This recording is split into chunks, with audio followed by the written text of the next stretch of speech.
லஞ்சம் லாவண்யம் இல்லாமல் நடவடிக்கை எடுத்திருக்கிற முதலமைச்சருக்கு இந்த மாநாடு பாராட்டுதலை தெரிவிக்குது. மதுவற்ற மாநிலமாக தமிழ்நாட்டை உருவாக்கிட வேண்டும் என்கிற கோரிக்கையை முதலமைச்சருக்கு வைக்கிறோம். மோடி அரசு இதற்கு மேலும் தாமதம் செய்யாமல் நீட் தேர்வை அடியோடு ரத்து செய்ய வேண்டும்.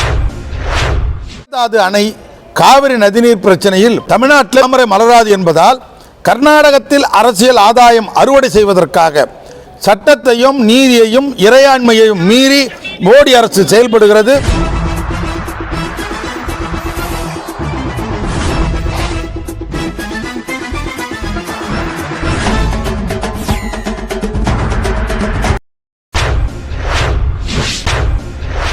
தமிழக கட்டட தொழிலாளர்கள் மத்திய சங்கம் மற்றும் தமிழ்நாடு விவசாயிகள் தொழிலாளர்கள் கட்சியின் கோரிக்கை விளக்க மாநாடு. தமிழக கட்டட தொழிலாளர்கள் மத்திய சங்கம் மற்றும் தமிழ்நாடு விவசாயிகள் தொழிலாளர்கள் கட்சியின் கோரிக்கை விளக்க மாநாடு சென்னை பாரிமுனையில் உள்ள ராஜா அண்ணாமலை மன்றத்தில் கட்டுமான தொழிலாளர் நல வாரியத்தின் முன்னாள் தலைவர் பொன்குமார் தலைமையில் நடைபெற்றது. இந்த மாநாட்டில் பணியிட பாதுகாப்பு மற்றும் சுகாதாரம் குறித்து கட்டுமான தொழிலாளர்கள் அமைப்பு இந்திய கட்டுனர் வல்லுநர் சங்கத்துடன் சிறப்பு மிக்க புரிந்துணர்வு ஒப்பந்தம் கையெழுத்திடப்பட்டது.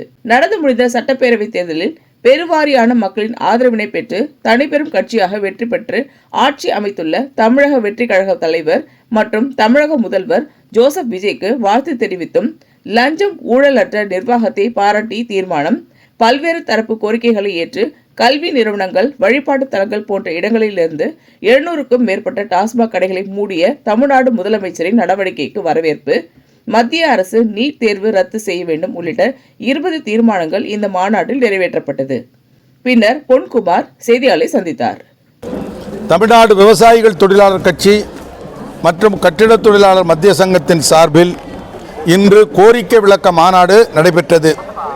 தமிழ்நாட்டில் புதிதாக ஆட்சி பொறுப்பை ஏற்றிருக்கிற விஜய் ஜோசப் அவர்களுக்கு இயக்கத்தின் சார்பில் தொழிலாளருடைய கோரிக்கைகளை வலியுறுத்தி இன்றைக்கு தீர்மானங்கள் நிறைவேற்றப்பட்டிருக்கிறது.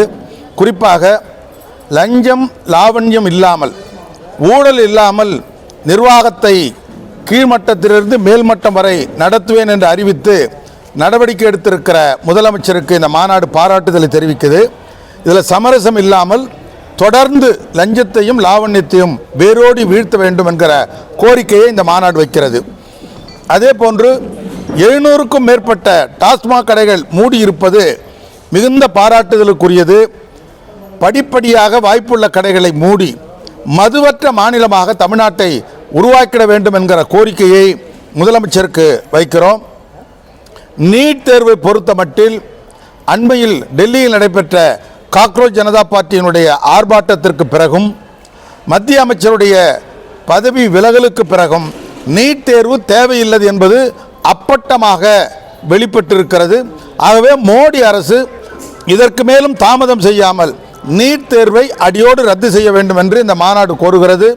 அதேபோல மேகதாது அணை காவிரி நதிநீர் பிரச்சனையில் தொடர்ந்து அம்மாநில முதலமைச்சர்களாக வருகிறவர்கள் சுயநலத்திற்காக சட்டத்தையும் இறையாண்மையையும் மீறி தொடர்ந்து தமிழ்நாட்டுக்கு எதிர்ப்பாக பேசுவது, செயல்படுவது என்பது ஏற்றுக்கொள்ள முடியாது. அதனை இந்த மாநாடு வன்மையாக கண்டிக்கிறது.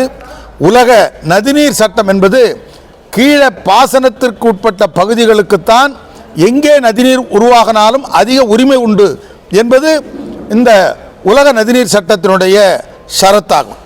ஏற்கனவே காவிரி மேலாண்மை வாரியம், அதே போல் உச்சநீதிமன்றமும் நீங்கள் காவிரியில் எந்த அணையும் கட்ட முடியாது, தமிழ்நாடு உள்ளிட்ட பிற மாநிலங்கள் ஒப்புதல் பெற வேண்டும் என்கிற நிலைப்பாடு இருக்கிற பொழுது மோடி அரசு பாராளுமன்றத்தில் தமிழ்நாட்டினுடைய அனுமதியை பெற தேவையில்லை, கர்நாடகம் மேகதாதுவில் அணையை கட்டிக்கொள்ளலாம் என்பது போல சொல்லியிருப்பது வன்மையான கண்டனத்திற்குரியது.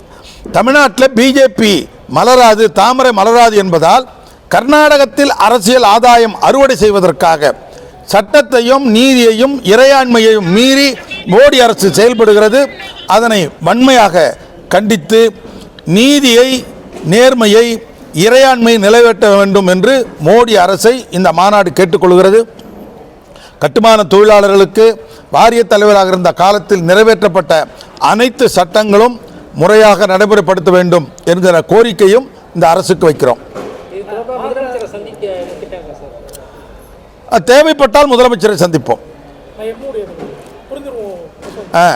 இன்றைக்கு ஒரு வரலாற்று சிறப்புமிக்க நிகழ்வு நடந்திருக்கிறது. கட்டுமான தொழில் என்பது பாதுகாப்பு இல்லாதது. வேலைக்கு செல்லுகிறவர்கள் வீட்டுக்கு திரும்பி வரக்கூடிய உத்தரவாதம் இல்லை. சாரமேறி பணியாற்றக்கூடிய தொழிலாளி சரிந்து விழுந்தால் இறந்து போகிறான்.